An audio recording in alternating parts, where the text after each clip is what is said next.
Hello guys, welcome to Adams Times. ഇന്ന് നമ്മൾ ഒരു വെറൈറ്റി ആയിട്ട് ഫിഷ് പൊറോട്ടയാണ് ഉണ്ടാക്കാൻ പോകുന്നത്. അപ്പോൾ ജോലിക്കിടയിൽ ചെറിയൊരു ഗ്യാപ്പ് കിട്ടിയപ്പോൾ ഉണ്ടാക്കിയതാണ്. അപ്പോൾ നിങ്ങൾക്ക് എല്ലാവർക്കും ഇഷ്ടപ്പെടുന്നു. എനിക്ക് ഭയങ്കരമായിട്ട് ഇഷ്ടപ്പെട്ടു. അപ്പോൾ നിങ്ങൾക്ക് ഭയങ്കരമായിട്ട് ഇഷ്ടപ്പെടുന്നു വിചാരിക്കുന്നു. ഇഷ്ടപ്പെട്ട് കഴിഞ്ഞാൽ എന്തായാലും ഒന്ന് ഉണ്ടാക്കി നോക്ക്. ഒന്ന് ഉണ്ടാക്കി നോക്കി അതിൻ്റെ ടേസ്റ്റ് നോക്കി. ഭയങ്കര ടേസ്റ്റാണ് കേട്ടോ. ഒരു വെറുതെ ഇതിനു വേണ്ടി പറയുന്നതല്ല, ഭയങ്കര ടേസ്റ്റാണ്. നിങ്ങളൊന്ന് ഉണ്ടാക്കി നോക്ക്. അപ്പോൾ ഇഷ്ടപ്പെട്ട് കഴിഞ്ഞാൽ ലൈക്ക് ചെയ്യ്, ഷെയർ ചെയ്യ്, സബ്സ്ക്രൈബ്. ഇതിന് വേണ്ടതെന്ന് പറഞ്ഞു കഴിഞ്ഞാൽ കറി വെച്ചൊരു മീൻ, കുറച്ച് മീനിൻ്റെ ചാറ്, പിന്നെ സബോള, പച്ചമുളക്, ഒരു കോഴിമുട്ട, ഇത്ര സാധനങ്ങളാണ്. കറി വെച്ച മീൻ അതിൽ മത്തി തന്നെയാണെങ്കിൽ ഏറ്റവും നന്നായിട്ടാണ്. ആ മത്തി എടുത്ത് ഇങ്ങനെ നുള്ളി പൊളിച്ചിടുക. അതിൻ്റെ മുള്ള ഒഴിവാക്കിയിട്ട് ഇങ്ങനെ നുള്ളി പൊളിച്ചിട്ടതിന് ശേഷം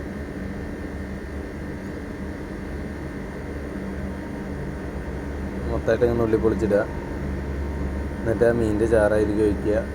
ആ ഉള്ളിയും പച്ചമുളകും നമ്മൾ ഓംലേറ്റ് അടിക്കുന്ന പോലെ തന്നെ ബാക്കി കാര്യങ്ങളെല്ലാം ചെയ്യാം.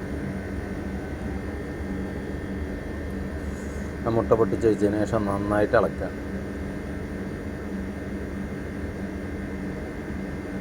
നന്നായി ഇളക്കി സെറ്റാക്കുക. നമ്മൾ ഓംലേറ്റിൻ്റെ സെയിം സിസ്റ്റം. അപ്പോൾ ഇതാക്കിയിട്ട് മൈദ എടുക്കുക, നന്നായി പരത്തുക. അങ്ങനെ വീശാൻ കഴിയാത്തവരുണ്ടെങ്കിൽ നന്നായി പരത്തിയാലും കുഴപ്പമില്ല കേട്ടോ.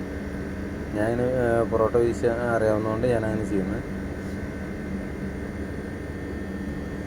വീശിയിട്ട് ആ സാധനം അരികെ ഒഴിക്കുക, ഫുള്ളായിട്ട് ഒഴിക്കുക.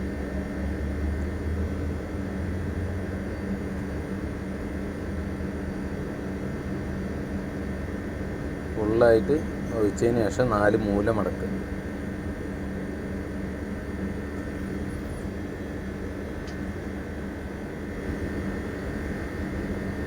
അങ്ങനെ 4 മൂലയും മടക്കി ഒരു ചതുരനാക്കുക. നേരെ കല്ലുമ്മിക്കിടുക. കല്ലിലെയും ഫ്രൈ പാനാണെങ്കിൽ അരിക്കിടുക. ബാക്കി അതിൻ്റെ മേലെ നമ്മൾ സാധാ പൊറോട്ട ചെയ്യുന്ന പോലെ തന്നെ എണ്ണയൊക്കെ ഒഴിച്ചു കൊടുത്ത്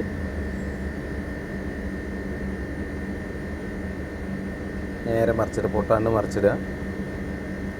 അപ്പോൾ സംഭവം സെറ്റായിട്ടുണ്ട്. നല്ല വേവുന്ന വരെ വെയിറ്റ് ചെയ്യുക. അപ്പോൾ സംഭവം റെഡി ആയിട്ടാണ്. ഇത്രയേ ഉള്ളൂ പരിപാടി. ഭയങ്കര സിമ്പിളായിട്ട് കാര്യം കഴിയും. അടിപൊളി.